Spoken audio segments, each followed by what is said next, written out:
Hello and welcome to another episode of the Construction Corner Podcast. I'm Dylan. I'm your host, joined by my blue collar badass Matt. What is up, man? It's a fantastic day here in southeastern Michigan. We're punching out and closing out a big project, so it's a fun but busy week here. Dude, I feel you. It's been one of those weeks for me too. Everybody seems that they want to have projects done this week. Whether they have the right material and information or not, they want to get design out and done here by the first.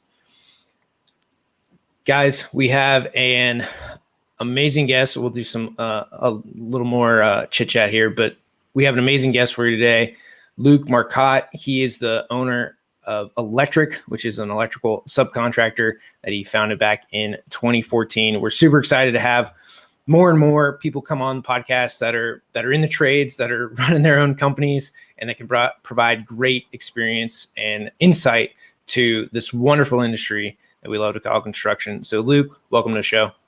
Guys, thanks for having me. I'm happy to be here. I've been watching you guys' shows the past couple weeks, and I love the value you guys are bringing, and excited to be a part of it. Awesome. We are glad you're here, sir. So Luke and I met about a month ago now. We had coffee not far from my home office, and I got to tell you, Dylan, his story is pretty badass. Luke, if you want to kind of jump in and just give us a rundown of where Elektrk came from and how you started it and kind of where you're at today. Absolutely. So I'll go all the way back to the early days. First off, the first question most people ask me is, how did I get into the trades to begin with? And it's at the same time as when Elektrk, or the idea for it, got birthed as well. And so I had two best friends growing up, but they lived about 40 minutes from me. And so we wanted to go fishing every day after school and on weekends. And so my mom didn't want to drive me back and forth all the time. So instead, I just ended up staying there all the time and almost living with this family. And this family was very well off, lived in a beautiful home, and their dad owned a plumbing company. And so I started just kind of learning from him, watching from him, like what he did. He'd work 7 days a week. You don't have to do that, but he just did. He loved it and he took pride in it. And it was for the first time in my life I seen a blue collar worker take pride in what they did, love it, and like tell people how great it was. And he told me how great it was. And he told me, he's like, you don't got to go to college. He's like, look what I got. He's like, if I told you the amount of money that I made, you'd shit yourself. Like, it's just, it was just a really good upbringing. And I lived there for 6 years, basically. And so when it came time when I was 16 years old, I realized that's when I needed to start making some money because I had to pay for everything in high school, like phone, gas, insurances, truck, clothes, food most of the time, all that. So I'm like, all right, I need to get to work instead of just sitting in class. And so I had an option. I was going to go into the trades is what I decided, but I'm like, what should I become? I wanted to be a plumber to start with so I could be like this guy that was my mentor. But then I remember him telling me that if he wasn't a plumber, he'd be an electrician. And if I was an electrician, I would get to work on jobs with him and he could help me get my business going. If I was a plumber, I'd be his competition and I wouldn't get to work on jobs with him. So that's the only reason I have an electrical company. Otherwise, I'd probably have a plumbing company, right? So that birthed the idea for it. And even for like Christmas, my birthday, from the time I was 14, 15 years old, I was asking for Klein electrical tools so that way I can start building up my tool pouch and be ready to hit the ground running when it was time for me to go. So yeah, and then I basically knew I was going to have my own company pretty much my whole life. I've had businesses here and there my whole life, whether it's wood splitting or buying, fixing, flipping trucks. And so it was just a matter of time now for me getting the licenses, the experience, building up the tooling, the funding, the credit, all of that to start my company. And so really in 2014 is when I really started doing projects and really started like getting my feet wet while I worked for other contractors. And I'd say 90% of my experience is in big commercial industrial. And that's what I really wanted to aim for, like especially in the long run, longevity of the company. I want it to be a big company across the country that does big, amazing projects, the ones where you drive by and you say, yeah, we wired that building. So that's basically how it started from nothing all the way up until getting into the trades and starting the business basically at the same time. So I've been in it since I was 16. That is it's pretty impressive to hear a story where somebody starts a business, especially in a trade-based business, at that young of an age. It's not it's not the most common path, especially these days. So, we talk about it a lot here, but it's great to hear and to see it come to fruition. Somebody who, you gave the college thing a thought through, and it wasn't what you wanted to do, and you've made a absolute killing out of it doing it your way. Yeah, absolutely. And I tell people this not to brag, but to hopefully inspire other people who are in the same boat. I was a D- student. I wasn't a great student at all. College, I had thought about it. I'd explored routes. I thought maybe going for marketing to whatever company I opened one day, then I would be able to utilize that. But it's just school was not for me. I was not good at it. I couldn't sit there and I couldn't realize justify putting in all the work without getting a reward out of it. That's why I never really played sports either, because if I'm going to work that hard, I'd rather get paid off of it. And so that's why, instead of going to football practice, I'd leave at lunch, and because I did school to work, I'd leave at lunch and go work. I'd work 40 hours a week on top of high school. I'd show up to school in my high-vis shirt, my construction pants, ready to go, boots. And that's what I did. Everybody knew me as that guy. So yeah, school's not my thing, and so no use putting effort and energy into it if that's not where I even wanted to go. And I seen someone else out here that showed me the shining light of what it could be in this path, and that's where I wanted to go. So I took his advice and I ran with it. That's awesome. There's a couple things I want to pull out of there. One, you had a mentor, right, and had somebody to look up to earlier in life, right? You had a nice example of what life could look like, if you put in the work, put in the time, and went through it. So I think that's first and foremost, one of the big pieces of this is that you had somebody to kind of set the foundation for everything that you're going to do moving forward. The next thing that I want to ask is if you did you ever take any shop classes or anything like that in high school, or any welding or anything with your hands? Yeah, absolutely. So with the shop class, my school didn't have shop class. It was a small school. I grew up in a town of about 2,000 people, 2,500 people. And so my graduating class had 75 people. So since it's such a small area here in northern Michigan, around the Grand Traverse area, is they have this thing called the Career Tech Center. And all the schools around the area, they bus halfway through the day for the people that want to go to basically trade school almost. And so you're able to do that your junior and senior year at all these schools in the area. And so I opted to do that. And so I chose the electrical program, which thankfully they had. Otherwise, I would have done just a basic construction course. And so then I would get on a bus, I'd go there, and I started learning that way. Now, again, like I said, school wasn't my thing. So I did that for maybe 6 months before going and actually getting an apprenticeship job.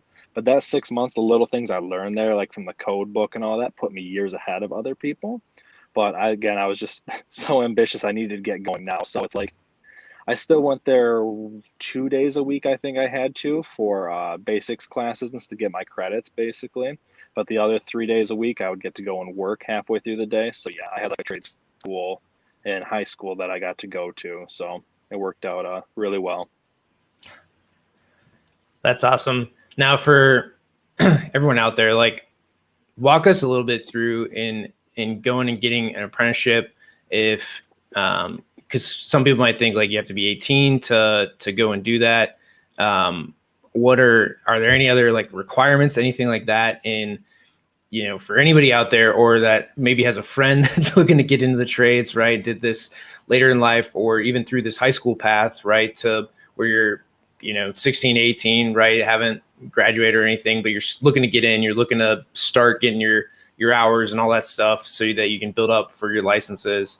What does that path kind of look like for everybody out there?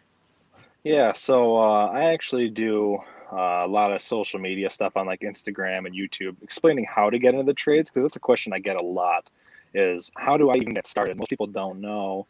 And for me, I didn't really know either. Technically, you're supposed to be 18 is what the world's telling you, I guess. So I didn't really want to abide by that. I was just too hungry. I needed to go now, especially because, like I said, I had bills I had to pay. I've had a credit card since I was 16. On a little side note, just so I could start building enough credit so I could buy my first house at 18. And so I've had bills and all that stuff since I've been 16. I had to get a job. So what I did is I literally just printed off resumes. I once started knocking on electrical companies' doors in the area. A majority of them told me no, said it'd be too much of a pain. I go, okay, well, here's where it comes into the fact of learning how to leverage connections.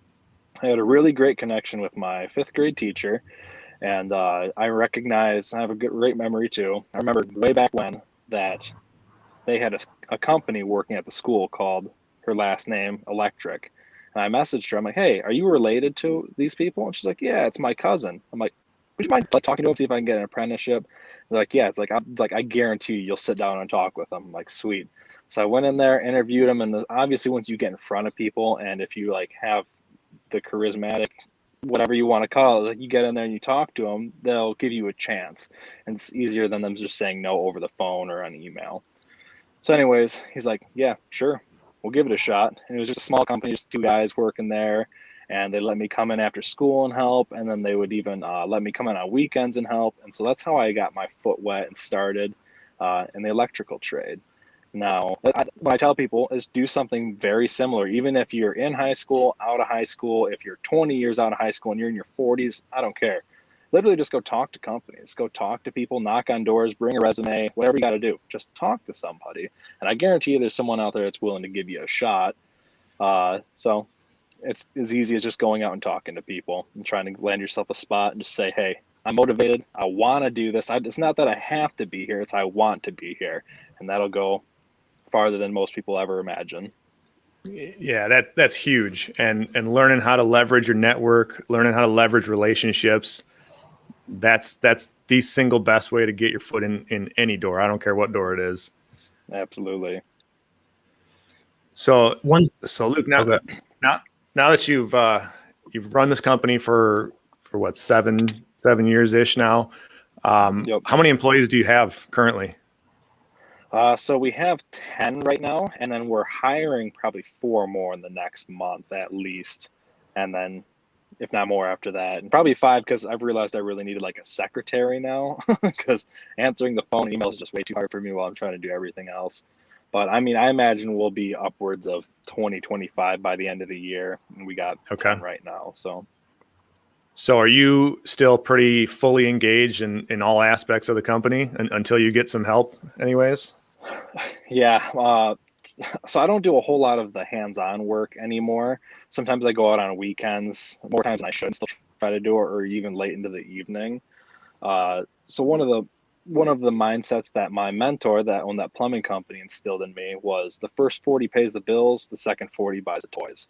So like work 80 hours a week. And so I seen him work 7 days a week the whole time I was there. He was in his 50s, made tons of money, but he still went and worked 7 days a week. He took pride in it. So I took it on myself to do the same. And I just kind of like built habits out of it. So now it's like if it's 5 p.m. and I'm sitting there and I wrap up all my office work and there's a job just down the road that I go do some stuff on or line up stuff for the guys tomorrow, I'll be like, okay, I'm going to run up there. I'm going to get it all put together for them. I'm going to do a few things, just help progress things. So still trying to cut back from trying to work so much. But yeah, I'm doing everything except the field work is about the last that I do now. Okay. I think that still having some, so I run cross engineering, right? And doing big commercial projects. What you find over time is that the principals, the owners of a company don't know how the sausage gets made anymore, right? That's what you run into. So having your hands still touching, still like connected to the work, to how things get made, to how things get done is hugely important. So often in design firms, especially because of technology, of how things get created, how drawings get put together, how buildings get modeled, it has changed drastically in 20 years. So when they came in, it's hand drafting, right? 20, 30 years ago, still hand drafting, then AutoCAD, then Revit, and 3D, and now there's a ton of tools, and we build automation tools. But through that evolution, right? If you're a principal who's 60 years old, right, at 40, 20 years ago, when you probably left the day-to-day work, it was hand drafting. So now over the last 20 years of you not being a part of a project, it has changed so drastically. and you haven't touched anything, right? You don't care how it gets made, right?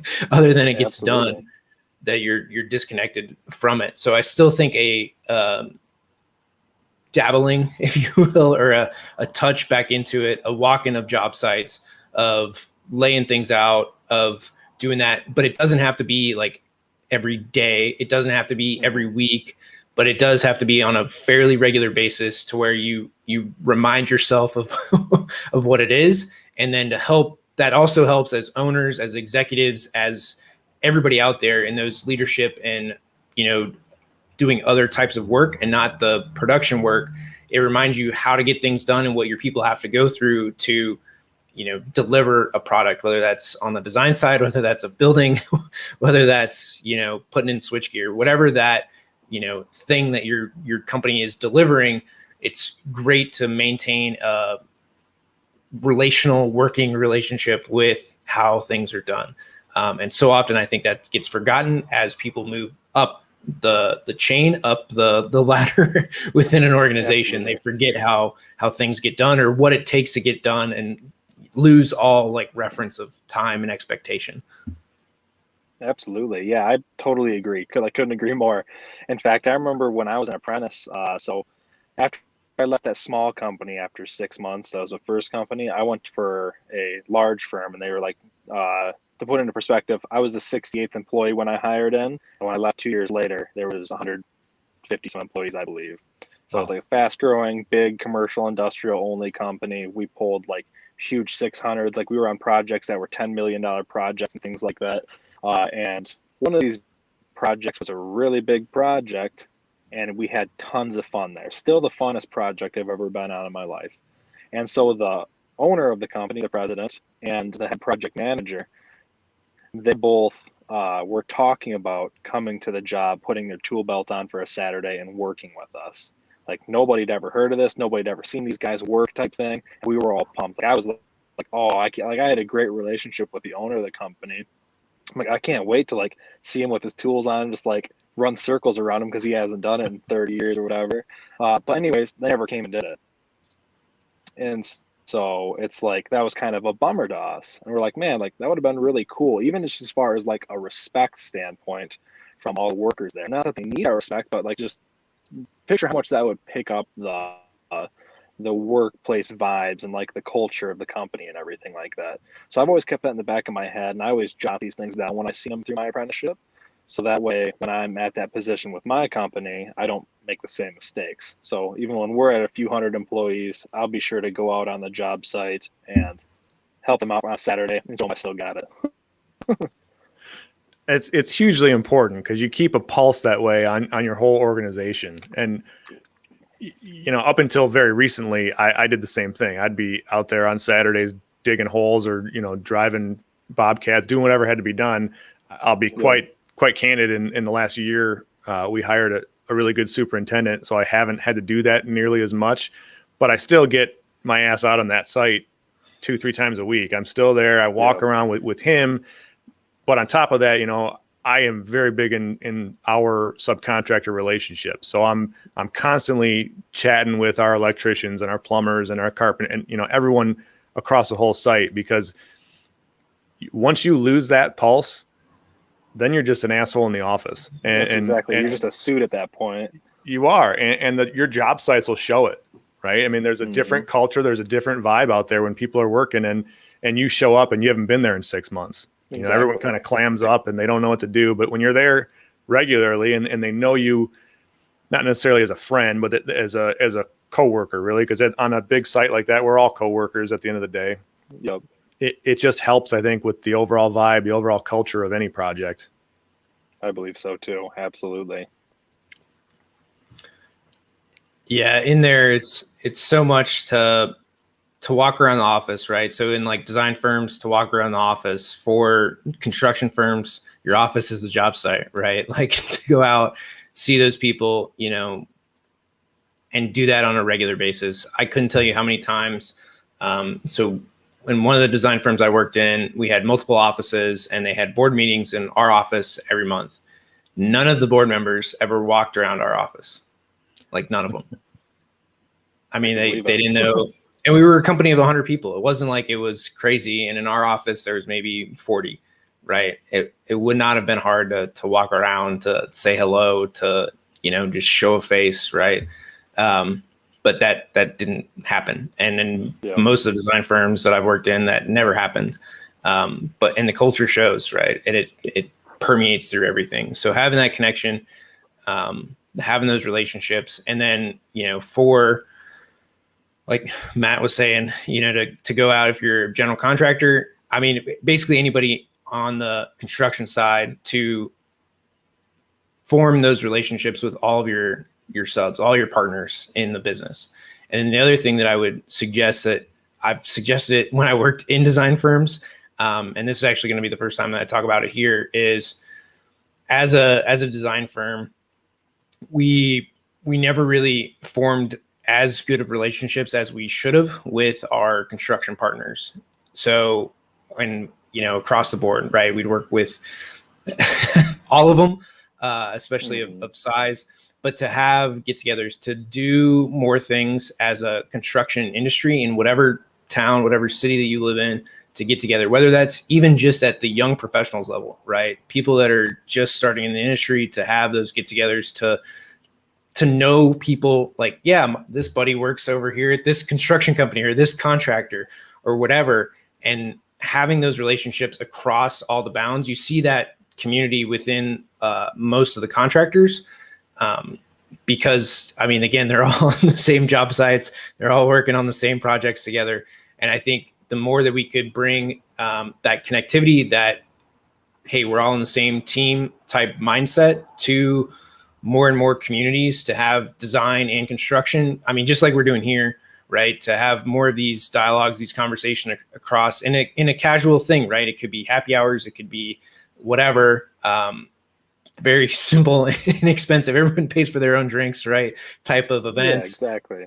Just get to hang out and all. Yeah. That bring everybody together. And I think, this is going to be something I want to talk about more frequently, just as we've been doing this and coming across. I think that this relationship, as much as we hammer on relationships, it's doing it in informal times. It's building it in, at a happy hour, right? And maybe it's virtual, maybe it's not, but to get together with partners, right? That's what we all are at the end of the day, from design to construction, up and down the chain, right? That everybody gets together, and you're going to learn something at those events, right? Whether it's how to design better, how to build better, whatever it might be.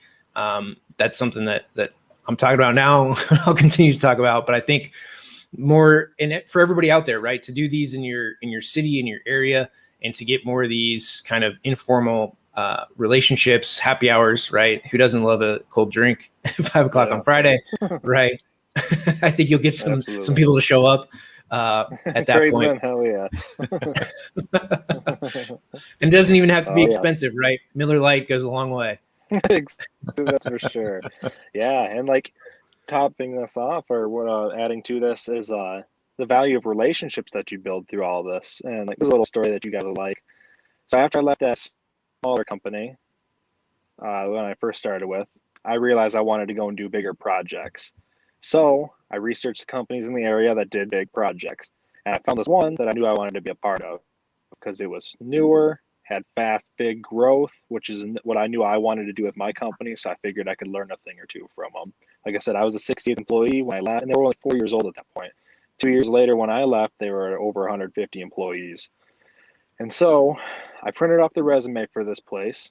I do what I do, and I basically told God, like, hey, I want to go work at this place. And then I was going to go in Monday and talk with them to apply. On Saturday, me and my friends went ice fishing, and then I see this company truck at the boat launch of this lake. I'm like, my time to shine. And so I grab my resume and I literally go across this frozen lake and I start knocking on ice shanties. So, hey, you from this company? Hey, from this company? I'm just talking about it, like, no, get the hell out of here. And I get to this one shanty. He's like, that guy over there owns the company. He's my cousin. I'm like, jackpot. So most people would be scared at that point because they're like, oh, this is a big wig of a big company, whatever. And I said, screw it, I'm going to talk to him. I mean, it's just, to me, I see him like as another person, although a very successful and respectable person. It's like, I want to learn from this guy, so I'm going to talk to him. So I go knock on his shanty. He's like, how the hell do you know about this? Like, how old are you? I'm like, I'm 17. He's like, show up Monday. You got a job. I'm like, wait, I'm still in high school. It's like, it's a pain. I understand. Like, but I do school to work. So I leave at lunch and I come and work the rest of the day. Like, but any Saturday and Sunday you need me late, I'm your guy. And so he's like, I don't care. He's like, show up Monday. You got a job. And so from that point on, me and him had a great relationship. Like, I would stop by his office every time I went to the shop, and I would talk to him for a few minutes about fishing and all this stuff. And like, there's been times where I was fishing down at some pier here, and he showed up, and we went to the bar to have dinner together. Like, I got invited to his house to have a euchre party or euchre tournament and all this stuff. And so, like, we built these great relationships. And every day I went to work, I did not want to let that guy down because I seen him as my new mentor, just like that guy of the plumbing company. And I would do anything to not let these guys down. So I worked like crazy, and like I always went the extra mile to make it happen. But one thing I noticed is that, like, although I could talk to him like he was almost a friend, when he came to job sites ever so often, everybody else would be scared of him, and they'd be scared to talk to him because they just haven't seen him before, like what you were saying.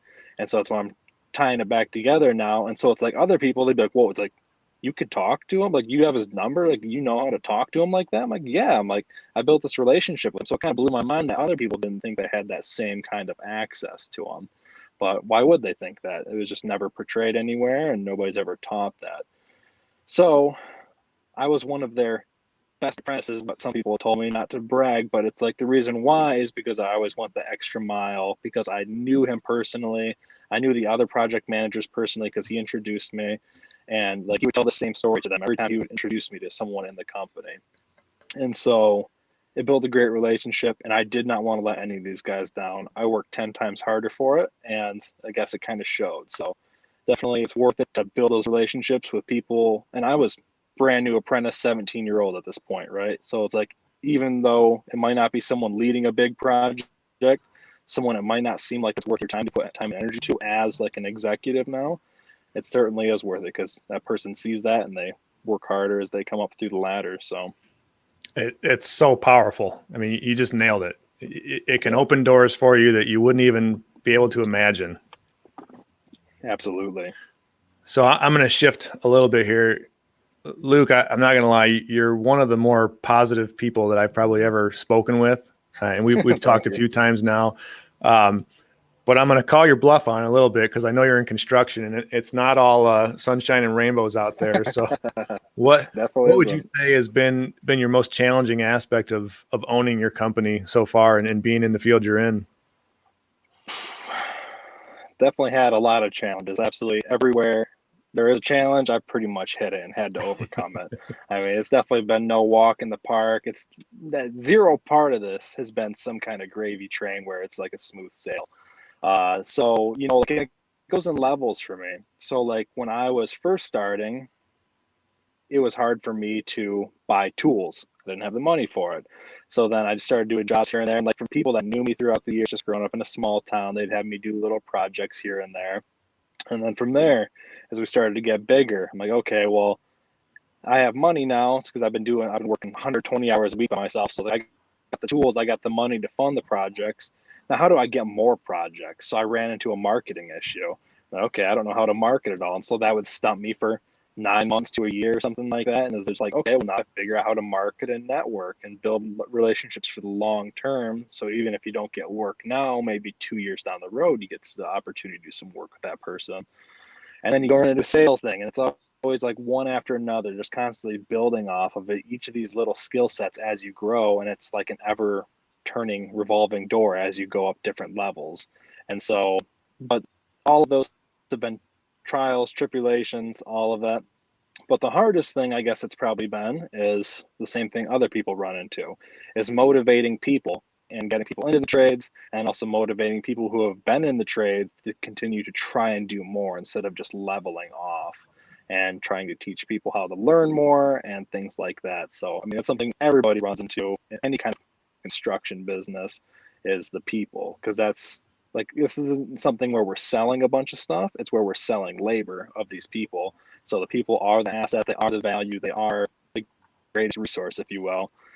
But it's just trying to get yourself in a mindset that even though they screw up a job when they probably should have known better, you have to be like, okay, how do we fix it without pissing them off, making them quit or firing them and things like that. So it's always the people that are the hardest part, but it's also the most rewarding when you put the time and energy into it and you see that flower blossom at the end. And you're like, wow, that person definitely leveled up. They're going to like a whole nother game that they couldn't imagine. They make new income, they make better life. It's great seeing people that you helped bring up to that next level. But it is certainly a pain, and the hardest part I would say about that is the people that you have to learn to cut off too, where you can't save everybody. And so unfortunately you wish you could, but at the end we're all responsible for our own faults, our own successes. So the people that don't realize that and they want to keep pushing it off onto other people, you have to be like, hey, sorry, I did what I could, so see, we're moving on to the next person. So that's been a lot of hardships. Yeah, and I would agree with you. We've dealt with the exact same thing, the same scenarios, and it is the hardest part of it. I think is the human aspect of it, and Yep. you learn very quickly as a business owner that you're not just running a construction company. You're also a counselor, a psychologist. You're doing so much more than just estimating jobs or selling jobs, and it can hit you kind of blindsided if you're not ready for it. I know it did that to me. In my mind, my background, it was just easy. I'm going to go out and build shit. And this is what I've always done. Well, now that there's other mouths that I'm responsible for feeding, that changes right away. Absolutely. One of the things too that I think we always forget about in construction, or we have maybe a little warped sense of, is taking responsibility for things. Nobody wants to take responsibility for anything because that means they got to pay for it somewhere. But the more that we can own through a project, the more that we can take on, the more we're going to benefit from it later. And it's going to suck in the moment if something's like really, really bad, but you're going to get found out at the end of the day anyway. It might take a couple of years and a lot of court proceedings, but it'll get found out, at the end of the day anyway. So a lot of this is to try to, take ownership of, your piece, your part, what you can do to help, and to not just point fingers, but to come up with solutions. Because at the end of the day on a project, if you can come up with a solution, yes, it might cost the owner more at the end of the day to fix it or whatever. If you have a solution and not just problems, everyone is going to feel so much better about it, and you're less likely to get sued at the end of the day. It's really what it amounts to. This is like bedside manner for doctors, right? Like that could screw something up, but if people feel good about it, you're going to more than likely, everything will be smooth through the rest of the process. So to own it, but not point fingers, but to have a solution, pricing, all that kind of stuff ready to go so that you can present a solution and solve the problem. Because at the end of the day, the owner just wants to open their building. And we got to remember that, right? Get everything moving forward, open the way it should, and to move on. And that ownership just helps so much. Absolutely. Yeah, because I go back to even when I was just an apprentice. Like, I'd say you learn to crawl, then you walk, then you run. Learn to crawl when I was an apprentice, and you mess things up when you don't know what you're doing on a job site sometimes. So a couple times I'd mess up a little thing here and there, and then the foreman would come in and he'd be like, hey, who did this? I'd be like, that guy over there, I didn't do it. And then they're like, hey, he said he wasn't even working in this room. Like, everybody says you're the only one that's in the room or something like that. Like, oh, you get caught with your hand in your pants. And you realize that's not a good situation. It don't make you look good and nothing. And so let's say nobody had caught it and it went through, somehow passed inspection or whatever, or even failed inspection. And when you get to a point when the contractor is supposed to turn it over to the business owner, homeowner, then it's be like, hey, why is this electrical messed up? Why is this room messed up in this apartment complex? And the contractor isn't going to say, well, one of our apprentices messed it up and didn't tell us. He's going to say, sorry. It's like, it's our company, it's our name. So I learned I had to take responsibility for it then and just man up to it, say, I'm going to fix it. If I didn't know how to fix it, please show me how to fix it so I can. And then same thing, the foreman's going to have to answer to the project manager, and the project manager's going to have to answer to whoever's above him, or the vice president or a president. And so you have to take responsibility of it. It's not really as much as like you should. It's kind of like you have to, because you can burn your reputation just by not taking responsibility of it. Even if you mess something up, shit happen. We all know that. But take responsibility of it and just fix it, make it happen. And that can even increase your credibility, I guess, because people are like, hey, it's like he didn't beat around the bush. He didn't try to blame it on the plumbers over there for hitting his conduit. They realized they didn't bury the conduits deep enough, and nobody double checked the electricians or whatever. So yeah, it's just like you have to take responsibility. Although a lot of people push it off, it's just I got caught with my hand on my pants too many times, and I don't ever want to be there again. It absolutely speaks to your credibility, though, and it's probably the same in most industries, but in construction especially, mistakes have monetary values associated with them generally, and that stings, right? When you know that you just cost yourself or your company or your boss, it doesn't matter if it's $50, but it stings. And when it's 60 grand, that stings real bad, and that hits your ego. Your ego gets bruised like you would never imagine possible. Yeah.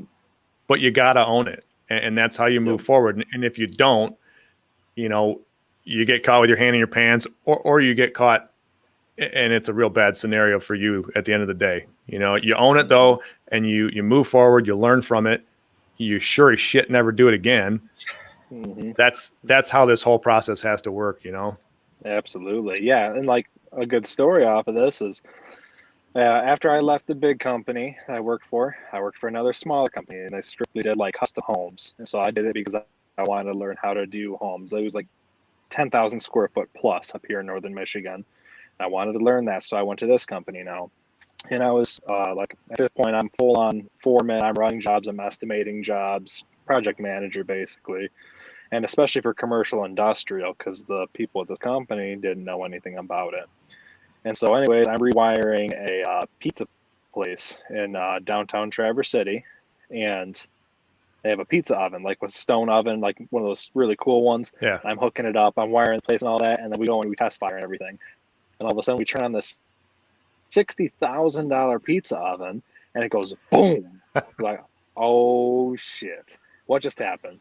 And so I'm freaking out. I test the voltage, and it's 208 or 277, because then there's a high leg in certain three-phase systems, and the panel wasn't labeled as a high-phase system, and since nothing else was plugged in the building, nothing exploded on those certain circuits. And for those that don't know, there's A, B, and C phase. B phase is a high leg on that kind of transformed system, and so the one circuit that was on that B phase happened to be that pizza oven, $60,000 piece of equipment. And I go there, and I'm like, holy crap. Like, and I'm 19 at the time. It's like, I'm a 19-year-old project manager. I'm already doing more than I should be doing, and I just exploded a $60,000 pizza oven. First thing I did is I called my boss. I'm like, hey, just so you know, I exploded this thing. I'm like, but I know how to fix it. I'm going to figure it out real quick, and I'll call you back. And so I ran around town, and I bought like different motors and stuff to replace it. And I basically rewired this pizza oven, and we got it back up and running. And like the owner of the pizza place was there too.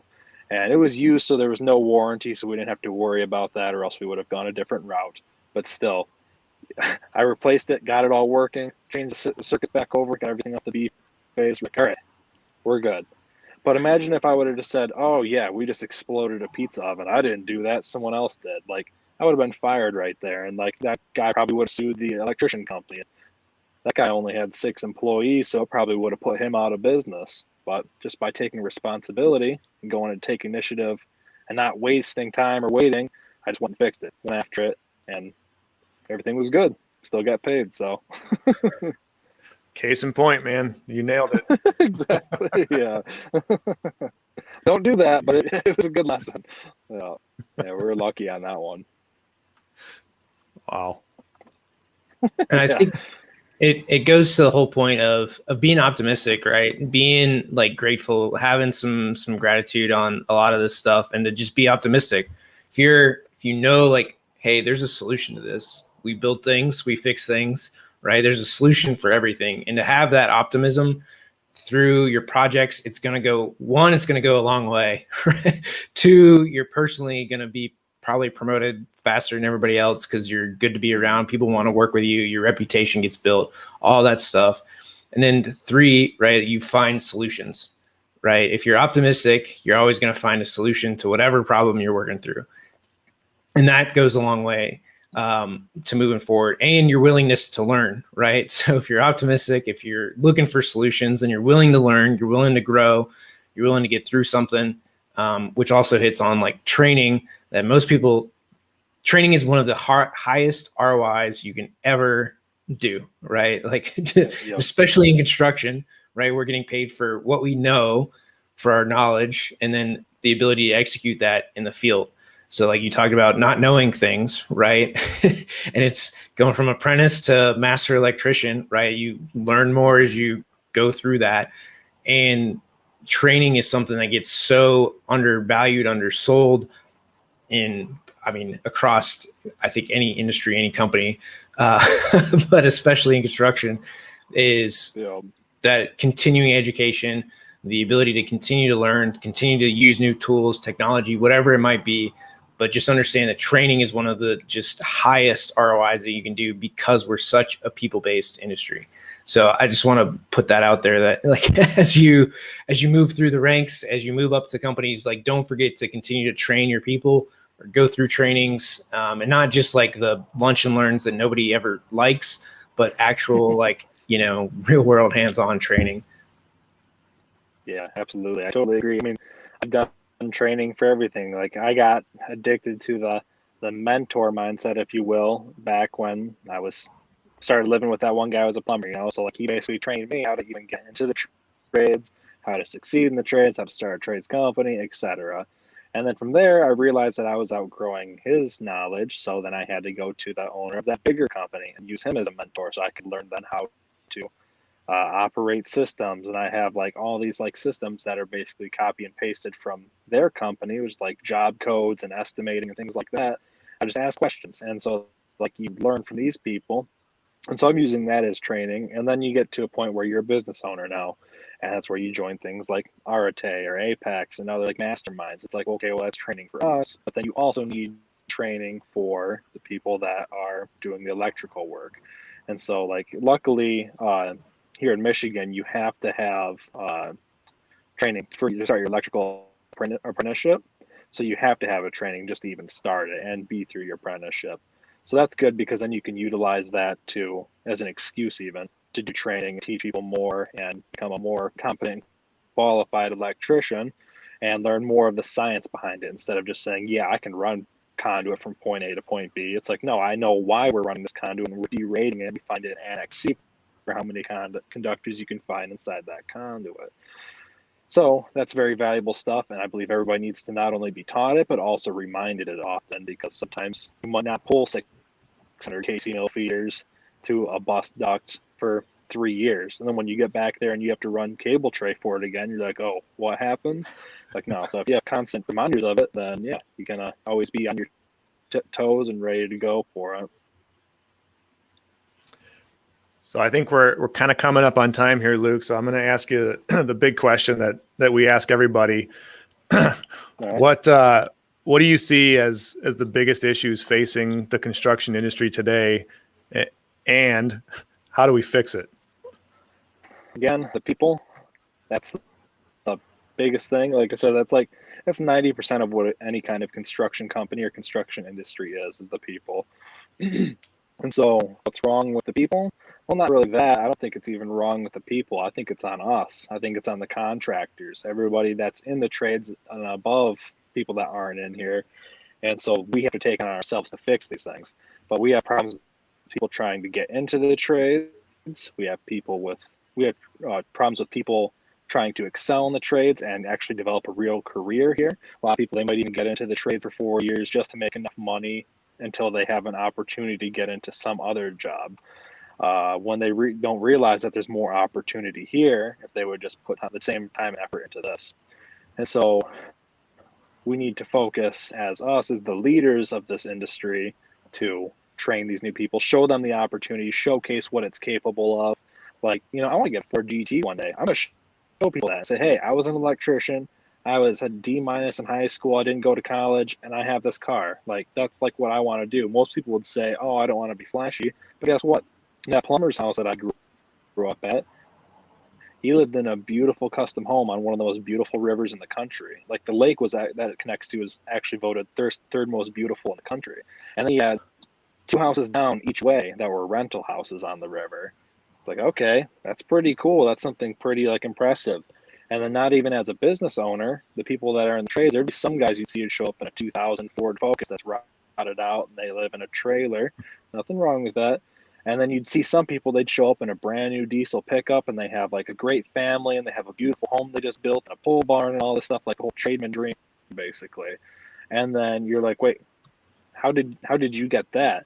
And then you talk to them and they'll be like, oh yeah, I'll show you now that you asked. But it's like, these people really need to do a better job, these people being us, showcasing this kind of stuff, showing like how you got this through the trades and how to get into the trades and how to come up through the trades and scale and climb ladders. So like I said, the biggest problem I believe is the people that need to come in here and find the opportunity. But the problem with it is that we need, and how you fix it is we need to be the ones to take it on ourselves and fix it. Show them that, teach them that, take time to teach them, even if it's sitting them in a classroom for an hour a week or every other week or once a month, and just show them how to climb the ladders and become better foremen, apprentices, anything like that. And so, yeah, I guess that's what I think. I love that, man. That's probably one of the more thought-provoking answers that I've received on that question, to be honest with you. But you're so right. And it does fall on us. And I actually had that exact same discussion with my business partner recently. And, you know, if we have somebody on our ranks that fails or that leaves or that we have to get rid of, 100% of that blame is on he and I as the owners of this company. And that's the way we have to approach these things. And I'm glad you said that. It's eye-opening to hear other people say it too. But I think you're right. You know, as leaders in this industry, we can talk about it all day long, but we got to do something about it. And we're the ones that can do it. Yeah. That's why Dylan and I are doing this show. You know, Absolutely. That's why I do my Instagram and YouTube stuff as well. Because like, you go talk to any tradesman, any trades company in the world, in the country, whatever it is, and they're going to say, yeah, I just can't find nobody that wants to work. Nobody wants to work these days. That's a quote everybody throws around. Really? Well, why would they want to go work for you? What? Like, you literally, the only thing you say is nobody wants to work for you. If you tell me nobody wants to work for you, I'm probably not going to want to work for you either. It doesn't sound that great. But now if you show them what you can get off of the work that you can build and what you can build, the kind of career and life you can build off this company, yeah, that's going to sound pretty cool. I'd like to come work there. That's why, like, 2 problems I said that we've never had at Elektrk is getting work and finding people to do the work. Literally, I can't fund jobs and fund projects and fund equipment fast enough to take on all the projects and put people to work. And it's new people, it's experienced people. Like, my goal with this company is I want to be across the country with it. Big company. And I have people like in San Antonio, Texas, and California, and Las Vegas, and Utah, and Pennsylvania, all these places that are like ready, gung-ho to like put a crew together and start a branch there, ready to go, that are like qualified for it. They work for other companies as project managers and they want to do that. And so, like, I have no problems getting people into the trades. People reach out to me daily trying to get into the trades and how they should like buy their first tools and like find an apprenticeship and which trade they should start, things like that. I have 0 problems with it. But it's because if you ever watch my Instagram, it's because I'm always active on there. I'm showing people how great it is. I'm showing what you can build out of it. I talk about the experiences I've had and the stories I have. And so people are like, yeah, that actually sounds kind of cool. I'd like to try it. Instead of saying, yeah, nobody wants to work these days. They're all lazy. So got to take it on yourself. 100%, man. I love it. Oh, yeah. Yeah, you really get what you put out. But Luke, where can people find all this great stuff that you're putting out on Instagram, YouTube? What handles should they look up to go and find you? Basically everywhere is at Luke C. Marcotte. So YouTube, that's that. And Instagram, same thing. And then I'm here on LinkedIn as well. So getting more active on LinkedIn, but I'm like active 99% of the time on Instagram. I usually post daily stories on there, just stuff that I'm going through and like little ideas I had. And even if I've had to like sit down one of my foremen and talk with them, like a serious talk, I'll share what went on in that talk so other people that have the same problem learn from that as well. So I like it. I follow you. I'm going to keep doing it. I learn something every day, man. thanks. Awesome, guys. Well, Luke, it's been such a pleasure having you on the show here. I think the big takeaways that we can all have is really take pride in your work, right? Go out there, Absolutely. take pride in what you do, be optimistic, and you get what you put out, right? If you put out positivity, if you put out good things, if you exude optimism on your projects, people are going to want to be around you. People are going to want to come to work for you. They're going to want to do good work. They're going to want to go the extra mile, versus if you say that nobody wants to work here, we can't get anybody, our people suck, right? Like, you're going to effectively manifest that in your life. And so many end up doing that, right? If you only see problems are the only thing you're ever going to get. If you only see solutions, well, life becomes a lot easier if you just see solutions. Any last words, Luke? No, I think that's all for me, other than just thanks for having me on the show. I really appreciate it.